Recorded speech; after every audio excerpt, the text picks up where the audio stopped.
Ieškote pagrindinio lengvai valdomo paveikslėlių generatoriaus? Na, šiandien jums pasiūlysiu, ko gero, vieno lengviausių ir paprasčiausių ir visiems prieinamų paveikslėlių generatorių, kurį siūlo Canva Magic Studio. Canva Magic Studio jau esu apžvelgęs Pono Obuolio kanale, taigi jeigu sekate Pono Obuolį Facebook'e, ko gero jau šį video matėte, arba jeigu prenumeruojate kanalą, na, šiandien noriu skirtai papasakoti būtent apie paveikslėlių generavimą. Aš iš tikrųjų labai daug naudoju Canva Pro, užsakęs metam laiko ir, na, tai kainuoja 110 eurų.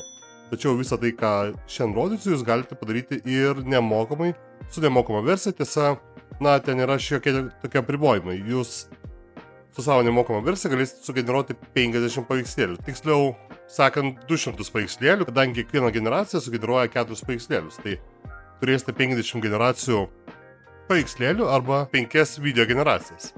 Ir, na, nepamirškite, kad tai yra visam laikui.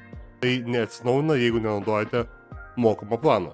Tiesa, internete yra galybė nuorodų, kur galite išbandyti Canva netgi 45 dienas nemokamai. Esu dalinęsis tomis nuorodomis ir Pono Obuolio Facebook puslapyje ir rasite tas nuorodas video aprašymuose po kitais mano video, kurie yra, na, susiję su Canva. Todėl siūlau išbandyti, susikurti naują accountą, tarkim, su nauja Google paskyrą ir, na, visą tai galėsite bandyti 1,5 mėnesio visiškai nemokamai. O dabar, na, kaip generuoti paveikslėlius su Canva. Tai kaip ir visa kita, ką mes darom su Canva, yra neįtikėtinai paprasta.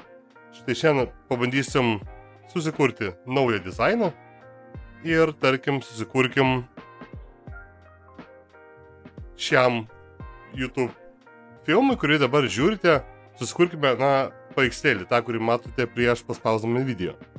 Ir kaip tai padaryti, kaip matot, atsidaro naujas langas ir čia kairiai, kur matote apps, tai čia rasite Magic Media. Jei jo nematote, pirmiausia turėsite surasti per apps direktoriją Magic Media ir tuomet jį atsiras štai čia jūsų darbal. Kaip ir minėjau, paveikslėlius ypatingai lengva kurti, kaip matome, mes čia galim kurti paveikslėlius, galim kurti grafinį dizainą ir galim kurti video. Ar ne? Na, aš turiu 50 kreditų mėnesių laiko, nemokami planai turės 5 kreditus. Na ir paveikslėlį aš galiu sukurti 500, nemokantis vartotojai galės sukurti 50. Na, visą tai išauga per 10 kartų, ar ne? Ir kaip įkurti paveikslėlius, tarkim, na, mums reikia susikurti, kaip ir minėjau, YouTube thumbnail. Tai yra paveikslėlį, kurį matote prieš paspausdami video. Ir štai čia aš įklijuosiu pasiruoštą užklausą. Kaip matot, galite pradėti vos nuo 5 žodžių ir, na, Canva jums padės užbaigti tą užklausą, arba galite pasirašyti, na, visą užklausą ir tiesiog paspausti Generate. Arba galite, na, pasirinkti vieną iš stilių. Jei stiliaus nepasirinksite, Canva jums parinks automatiškai pagal tai, kaip manys, na, koks stilius geriausiai tinka pagal užklausą. Taigi paspaudžiam Generate ir išskaičiavo vieną iš mano 500 kreditų, ar ne? Štai turim keletą pavyzdžių.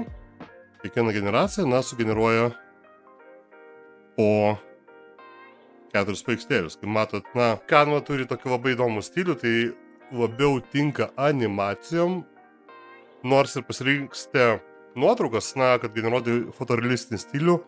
Deja, Canva, na, bandys vis taip išsisukti, kad, na, to nesugeneruotų, o sugeneruotų, na, savo savitą Canva stilių. Kiekvienas generatorius, tai yra dauguma generatorių, kaip palyginkim, na, Leonardo jai, taip pat turi labai savitą stilių. Tarkim, tas pats Phoenix Mode, ar ne? Jis, na, generuoja tokį, na, savitą stilių. Jeigu generavote, žinote, apie ką aš kalbu. Taigi, štai paveikslėlį. Jie iš tikrųjų gražus, bet tuo pačiu paprasti. Ir štai tiek. Kaip matot, buvo nuskaičiuotas vienas kreditas iš mano 500. Canva ne visada man pavyko šį kartą iš pirmo karto susigeneruoti, tačiau kiek teko bandyti, na, ne visada būna tas vadinamas one shot, ar ne? Kartais reikia keletą bandymų. Taigi tikrai siūlau pasižaisti su stiliais, jeigu žinote, kokią tiksliai paveikslėlį norite, ar ne?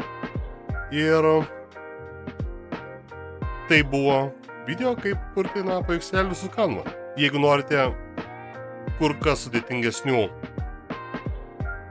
paveikslėlių generatorių, galite pažiūrėti štai šį video, kuriame aš apžvelgiu geriausius paveikslėlių generatorius. Jeigu norite daugiau sužinoti apie Magic Canva Studio, galite paspausti štai šį video ir sužinosite viską, ką jums reikia žinoti apie Canva Magic Studio. O šiam video bus tiek. Ačiū, kad žiūrėjote. Iki sekančių video. Ate.